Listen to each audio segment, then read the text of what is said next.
Thank you very much. Paul Schaefer and the band. Welcome back to the show. Martin Scorsese is one of the movie world's really distinctive directors. His list of credits include Raging Bull, Taxi Driver, Mean Streets, Alice Doesn't Live Here Anymore, and The Last Waltz. His latest, to be released shortly, I'm guessing, The King of Comedy, stars Robert De Niro and Jerry Lewis. Would you please welcome Martin Scorsese?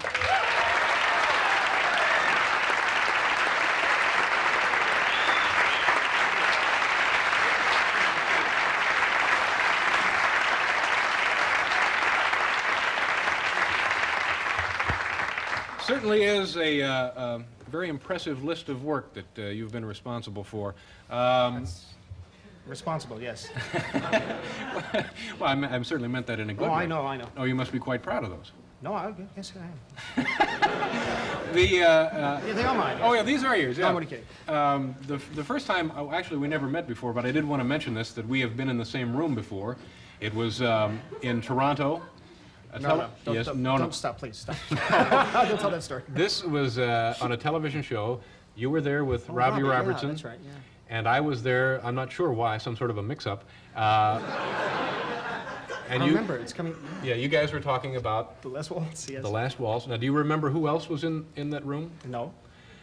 About 8 topless women. No, I don't remember any of this. No, that was a strange period for us, and we don't remember anything of it. Plus, once you're out of the country, anything goes. Right, yeah. It's one day in Toronto. Let me tell you. But you're back here in the United States. You live in New York City. Yes. And yes, we're trying to. Trying to. Any particular part that you live in? Well, we moved downtown. Mm-hmm. Downtown being what they call Tribeca area. This means nothing to anyone watching outside of New York. Well, it's sort of where the island. Well.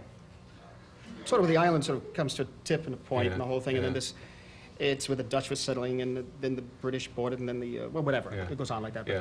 And it's really old New York. It's kind of nice. The building's kind of nice. It's an old warehouse district? Yeah. And you work down there as well, huh? Yeah. What is it? You have your editing facilities or whatever? Yes. And but basically, it's really it's really a workroom where we put a whole series. My God, we have collected over the years a number of posters, for example, film posters, maybe about 4,000 of them now, cataloging them, archiving them, and we keep moving from place to place, so you see these things have to be constantly worked on. Books of films, films of books, other scripts of, in other words, really trying to build a library. How does it get to be that directing movies is more to you than just a job? I mean, did this start very early, your interest in collecting and seeing a lot of movies, or did you come to it later?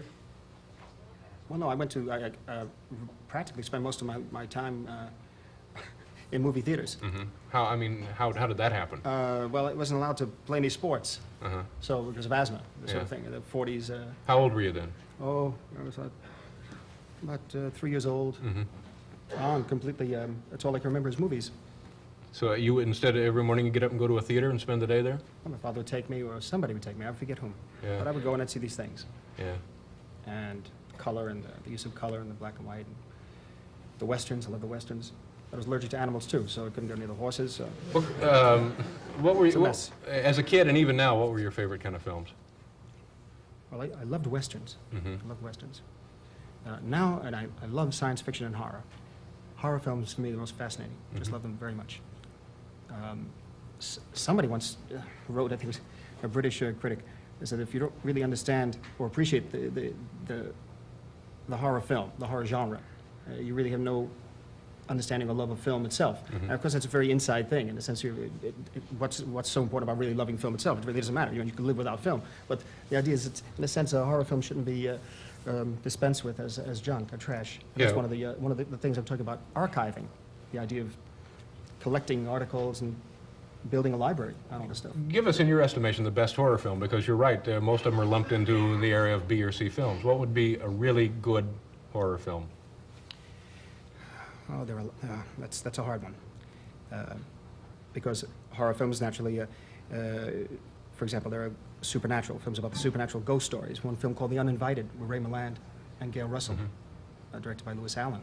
Stella by Starlight is the theme song of it. That's where it comes from, and it's a beautiful film, and still very chilling, very strange. And now, of course, we're going into different phases of horror films. The electronic effects? Yeah, oh, well, no, you're Blood right, of yeah. War. David Cronenberg's films. David Cronenberg is the director. His latest film is called Scanners. I like that very much, but his earlier films even better. A little hard to take. I can only see them once. I can only see them once. But he's quite extraordinary, quite extraordinary. We have to interrupt here. When we come back, we'll talk about your films. Martin Scorsese and I will...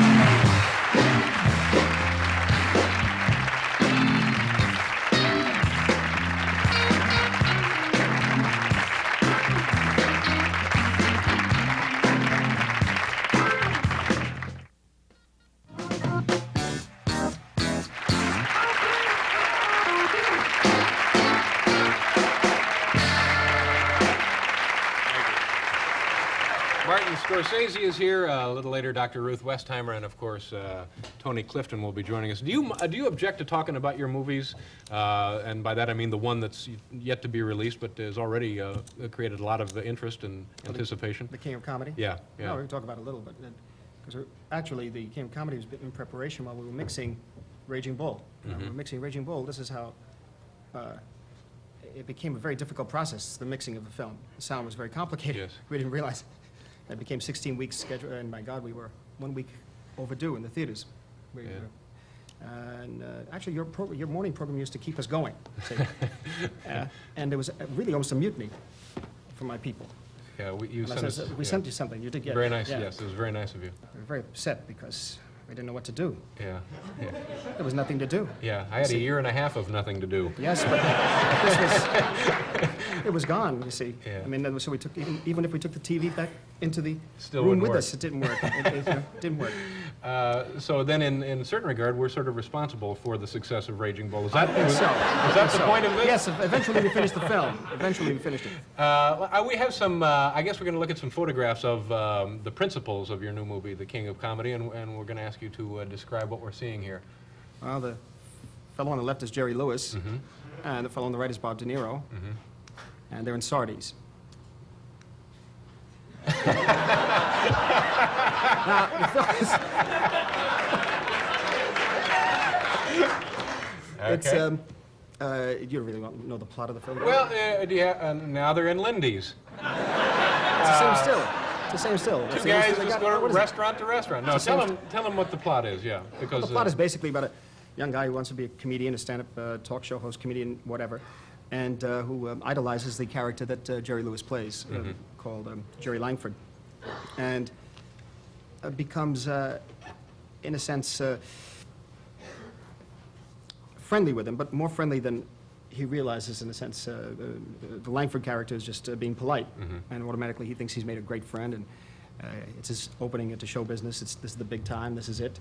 And the series of normal rejections, which you say, thank you very much, call back next week, or the stuff material is not good enough, but keep working where you're playing, we'll go and see you. These are rejections which he takes quite seriously, and eventually winds up kidnapping him to get on a show. Yeah. I have two questions about this. One, everybody, I guess, has asked you now about the casting of Jerry Lewis. Yeah. Himself being a director, was it difficult to direct a director in a film? No, you see, we had talked about with Jerry for about 2 years, actually, on and off. And in a sense, it was very helpful. Sometimes he would be able to help me when I was in certain situations. Body movement, well, the sun is coming up, and you had to rush and keep. And actually, he was quite good to work with. Yeah. Really. What was it like, De Niro and Jerry Lewis? Well, that was fun. Yeah. That was fun. See, the film is not really a comedy. It's in fact, it's humorous, but not really a comedy. But working together, the improvisations together were quite good. Bob and him. Yeah. Wonderful. Geez, I really appreciate you being here. And you mentioned that you're off to work now. You work yes, nights? I work, yes. Yeah. Yes. Well, it's a great pleasure for me to have you here, and I appreciate the favor. And the movie will be out? Sometime. Christmas, I think. Christmas, yes. Christmas. Well, that'll be terrific. Thank you very much. Okay, thank Martin you very much. Scorsese. We'll be right back with the world premiere of Nightcap Theater.